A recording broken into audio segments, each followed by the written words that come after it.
ಇಂದು CM Siddaramaiah ರಾಜ್ಯ budget ಮಂಡನೆ ಮಾಡ್ತಾ ಇದ್ದು ಬಜೆಟ್ ಮೇಲೆ ರಾಜ್ಯದ ಜನರ ನಿರೀಕ್ಷೆಗಳೇನು ಹಾಗಾದ್ರೆ ಸಾಕಷ್ಟು ನಿರೀಕ್ಷೆಯನ್ನು ಕೂಡ ಇಟ್ಕೊಂಡಿದ್ದಾರೆ ರಾಜ್ಯದ ಜನತೆ. ಗೃಹಲಕ್ಷ್ಮಿಯರ ಖಾತೆ ಹಣ ನಿಗದಿತ ಸಮಯಕ್ಕೆ ಬೀಳಲಿದೆಯಾ? ಗೃಹಿಣಿಯರ ಬಜೆಟ್ ಬೇಡಿಕೆ ಮತ್ತು ನಿರೀಕ್ಷೆಗಳು ಏನು? ಪಬ್ಲಿಕ್ ಟಿವಿಯಲ್ಲಿ ರಾಜ್ಯದ ಜನರ ಮನದಾಳ ವ್ಯಕ್ತವಾಗಿದ್ದು ಇಂದು ಸಿಎಂ ಸಿದ್ದರಾಮಯ್ಯ ರಾಜ್ಯ ಬಜೆಟ್ ಅನ್ನ ಮಂಡನೆ ಮಾಡಲಿದ್ದಾರೆ. ಹೀಗಾಗಿ ರಾಜ್ಯದ ಜನತೆ ಕೂಡ ಸಾಕಷ್ಟು ಕುತೂಹಲದಿಂದ ವೇಟ್ ಮಾಡ್ತಾ ಇದ್ದಾರೆ. ನಾಲ್ಕರಾಗ ಹಾಕ್ಯಾರಿ ಹೊಳ್ಳಿ ಈಗ ಒಂದು ಐದಾರು ಕಂತು ಬಂದಿಲ್ರಿ ಸರ್. ಅದಕ್ಕೆ ರೀ ಟೈಮ್ ಟು ಟೈಮ್ ನಮಗೆ ತಿಂಗಳ 2,000 ಕೊಡ್ಬೇಕ್ರಿ. ನಮಗೆ ಅದ ಹೇಳ್ತೀವಿ ರೀ ಸರ್, ನಮಗೆ ತಿಂಗಳ ಬೇಕು, ನಮಗೆ ಲೇಟ್ ಮಾಡಿ ಹಾಕಬೇಡ್ರಿ, ಒಂದು ಡೇಟ್ ಫಿಕ್ಸ್ ಮಾಡಿ ನಮಗೆ ಕೊಡ್ರಿ ಅಂತ. 2,000 ಅಮೌಂಟ್ ಹಾಕತ್ತಿರಲ್ರಿ ಸರ್. ಈಗ ನಮಗೆ ಸಿದ್ದರಾಮಯ್ಯ ಅವ್ರು ಮಾಡಿದಾರೆ ರೀ. ಬಂದಾಗ ಸ್ವಲ್ಪ ನಮಗೂ ಖುಷಿ ಅನ್ನಿಸ್ತು ರೀ. ಆಮೇಲೆ ಮಂತ್ಲಿ ಎಲ್ಲ ಬೇಜಾರು ಅನ್ಸಕತ್ತದ್ರಿ. ಯಾಕಂದ್ರೆ ಮಂತ್ಲಿ ಬರವಲ್ತ್ರಿ. ಎಲ್ಲರೂ ಹೋಗಿ ಬ್ಯಾಂಕ್ ಒಳಗೆ ಚೆಕ್ ಮಾಡಕತ್ತಾರ ರೀ. ಬರವಲ್ತ್ರಿ, ಟೈಮ್ ವೇಸ್ಟ್, ಅವ್ರ ದುಡಿಕ್ ವೇಸ್ಟ್. ಈಗ ಬರೋದಿಲ್ಲ ಅಂತಾರೆ ಹಾಕ್ಬೇಕು, ಬರ್ತೈತೆ ಅಂತಾರೆ ಹಾಕ್ಬೇಕು. ಎರಡು ನಡಕ್ಕೆ ಅಡ್ಗೋಡಿ ಮ್ಯಾಗ ನಮ್ಮ ಕಡೆ ಎಲ್ಲ ಹೇಳ್ತಾರೆ, ಅಡ್ಗೋಡಿ ಮ್ಯಾಗ ದೀಪ ಇಟ್ಟಂಗೆ ಆ ಥರ ಇಟ್ಟಂಗೆ ಹೇಳಕತ್ತಾರೆ ಅವರು. ಆಮೇಲೆ ಬಜೆಟಲ್ಲಿ ನೀವು ಏನಾರ ಮಾಡ್ತೀರೋ ಏನಾರ ಬಿಡ್ತೀರೋ ಯಾವುದೋ ರೇಟ್ನ ದಯವಿಟ್ಟು ಜಾಸ್ತಿ ಮಾಡೋಕ್ಕೆ ಹೋಗಬೇಡಿ. ಈಗ ಹಾಲಿನ ದರನೂ ಜಾಸ್ತಿ ಮಾಡಬೇಕು ಅನ್ನೋ ಒಂದು ಕಾನ್ಸೆಪ್ಟಲ್ಲಿ ಇದ್ದೀರಾ ನೀವು. ಬಟ್ ಅದು ಮಾಡೋದು ಭಾಳ ಕೆಟ್ಟದು ಅನಿಸುತ್ತೆ. ಈಗ ತೆರಿಗೆನೂ ಜಾಸ್ತಿ ಮಾಡಿದಿರ, ಚಿನ್ನ ಬೆಳ್ಳಿನೂ ಜಾಸ್ತಿ ಮಾಡಿದಿರ, ಎಲ್ಲನೂ ಜಾಸ್ತಿ ಮಾಡ್ಕೊತ ಹೋಗಿ ನೀವು ಕೊಡೋದ್ರಲ್ಲಿ ಏನು ಉಪಯೋಗ ಇದೆ ನಮಗೆ? 5ರಲ್ಲಿ ನಾವು ಬಸ್ ಫ್ರೀ ಮಾಡಿದೆ, ಅದನ್ನು ಫ್ರೀ ಮಾಡಿದೆ, ಇದನ್ನು ಫ್ರೀ ಮಾಡಿದೆ ಅಂತ ಅವೆಲ್ಲ ನಿಮ್ಗೆ ಆಗಲ್ಲ ಕೆಲಸ. ಆದರೂ ಅಟ್ಲೀಸ್ಟ್ ಎಲ್ಲನೂ ಲೆಸ್ ಮಾಡೋ ಬರಲ್ಲ. ಗೃಹಲಕ್ಷ್ಮಿ ಅಂತೂ ಚೆನ್ನಾಗಿ ನೀವು ಕರೆಕ್ಟ್ ಟೈಮಿಗೆ ಕರೆಕ್ಟ್ ಡೇಟಿಗೆ ಹಾಕ್ತೀವಿ ಅಂತ ಒಂದು ಭರವಸೆನಾದರೂ ಕೊಡ್ರಿ. ಯಾಕಂದ್ರೆ ಬಜೆಟಿಗೆ ಮಂಡನೆ ಮಾಡ್ತಾ ಇದ್ದೀರಲ್ಲ, ಫಸ್ಟು ಗೃಹಲಕ್ಷ್ಮಿ ಯೋಜನೆದು ಫಸ್ಟು ಯಾವ ಡೇಟಿಗೆ ಬರುತ್ತೆ ಅಮೌಂಟ್ ಆಫ್ ಮೆನ್ಷನ್ ಮಾಡಿ ನೋಡಿರಿ. 3-4 ತಿಂಗಳಿಂದ ಆಯಿತು ನಮ್ಮ ಅಜ್ಜಿ ಅಡ್ಡಾಡ್ತಾ ಇದ್ದಾರೆ, ಒಂದು ಅಮೌಂಟ್ ಬಂದಿಲ್ಲ. ಸ್ಟಾರ್ಟಿಂಗ್ 2 ತಿಂಗಳು ಬಂತು, ಆಮೇಲಿಂದ ದುಡ್ಡೇ ಬಂದಿಲ್ಲ. ಫಸ್ಟು 5ನೇ ತಾರೀಕು ಇಲ್ಲ 10ನೇ ತಾರೀಕು ಅಂತ ಮೆನ್ಷನ್ ಮಾಡಿ ಇಂತಿಂಥವ್ರು ಅಂತ ಹಾಕಿದವರಿಗೆ ಹಾಕಬೇಡಿ ಸರ್, ಬಡವ್ರು ನೋಡಿ ಆಯ್ತಾ. ಫಸ್ಟು ಗೃಹಲಕ್ಷ್ಮಿ ಯೋಜನೆನ ಯಾರಿಗೆ ಅಂತ ಸರಿ ಅಮೌಂಟ್ ಹಾಕಿ ನೀವು. ಇಂಥ ಡೇಟ್ಗೆ ಅಂತ ಹಾಕಬೇಕು.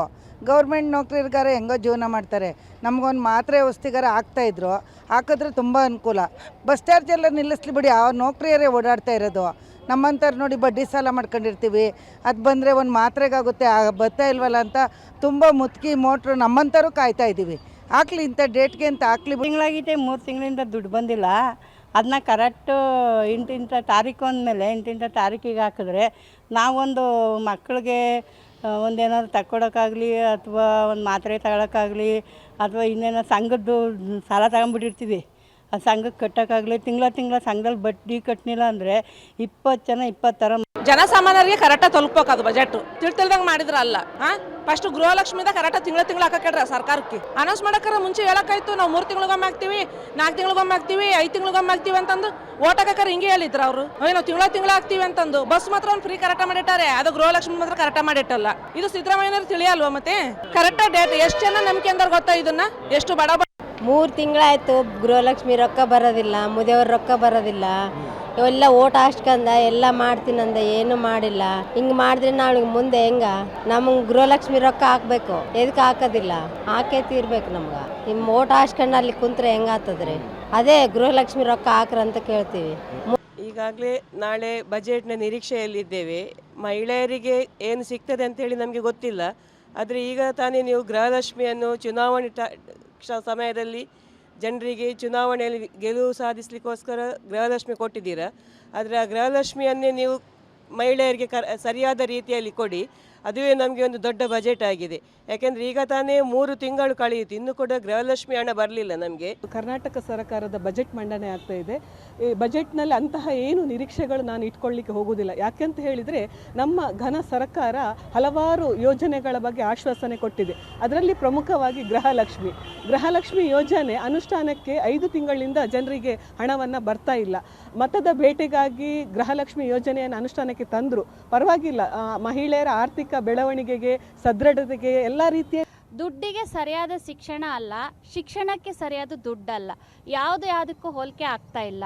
ಹಾಗಾಗಿ ನಮಗೆ ಏನು ಅಪ್ಪ ಅಮ್ಮಂದ್ರಿಗೆ ಏನು ಆಸೆ ಅಂದರೆ ನಮ್ಮ ಮಕ್ಕಳು ಚೆನ್ನಾಗಾಗಬೇಕು, ಭವಿಷ್ಯದಲ್ಲಿ ಚೆನ್ನಾಗಾಗಬೇಕು ಅಂತದ್ದು ಒಂದೇ ಆಸೆ. ಹಾಗಾಗಿ ಅಪ್ಪ ಅಮ್ಮಂದರು ಎಷ್ಟು ಬೇಕಾದ್ರೂ ದುಡ್ಡು ಖರ್ಚು ಮಾಡ್ತೀವಿ ಅಂತ ಹೇಳ್ಬಿಟ್ಟು ಅದು ದುಡ್ಡು ಎಲ್ಲಿ ಅಂದರೆ 5 ತಿಂಗಳಿಂದ ಬಂದಿಲ್ಲ. ಅಥವಾ ನಮಗೆ ಅಂತಲ್ಲ, ಬೇರೆ ಹೆಣ್ಮಕ್ಳು ತುಂಬ ಬಡವರಿದ್ದಾರೆ, ಅವ್ರಿಗೆ ಬರಲೇಬೇಕು. ಯಾಕೆಂದರೆ ಅದನ್ನೇ ಅಂತ ಒಂದು ಇಟ್ಕೊಂಡಿರ್ತಾರೆ ಅವರು, ಏನೋ ಒಂದು ಪ್ಲ್ಯಾನ್ ಮಾಡ್ಕೊಂಡು ಇಟ್ಕೊಂಡಿರ್ತಾರೆ, ಅದಕ್ಕೆ ಅಂತ ಬರಲೇಬೇಕು ಪಾಪ ಅವ್ರಿಗೆ.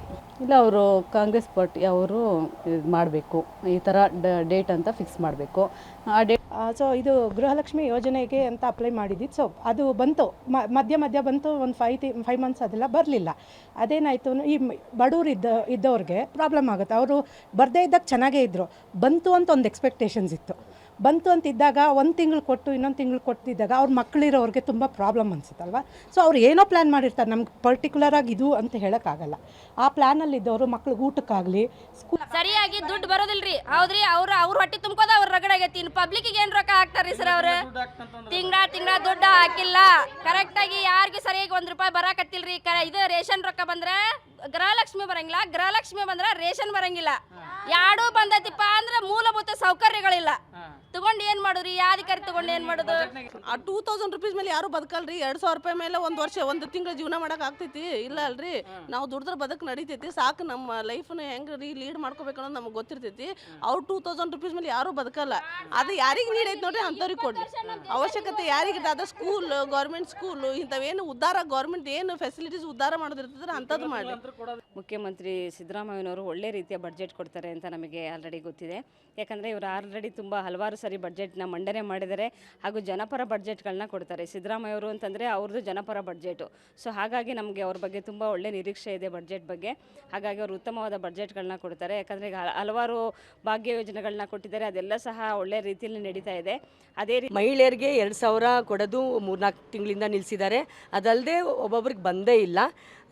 ಅದು ಪಾಪ ಮಹಿಳೆಯರು ಏನಂದರೆ ಅದಕ್ಕೆ ಖರ್ಚು ವೆಚ್ಚವಾಗಿ ಸರಿಸಮಾನವಾಗಿ ಲೆಕ್ಕಾಚಾರ ಹಾಕ್ಕೊಂಡಿರ್ತಾರೆ. ಅದು ಬರದೇ ಇರೋದಕ್ಕೆ ಅವ್ರಿಗೆಲ್ಲ ಪಾಪ ದಿನ ಮೊಬೈಲ್ ನೋಡೋದು, ಬ್ಯಾಂಕ್ ಪಾಸ್ಬುಕ್ ತಗೊಂಡೋಗೋದು ಕಾಯ್ತಾ ಇದ್ದಾರೆ. ಹಂಗಾಗಿ ಮಹಿಳೆಯರಿಗೆ ಆಸೆ ಒಂಥರ ಆಸೆ ಬಂದಂಗಾಗಿದೆ. ಅದು ಕೊಡೋ ಮುಂಚೆ ಅವ್ರಿಗೇನು ಅವಶ್ಯಕತೆ ಇರಲಿಲ್ಲ.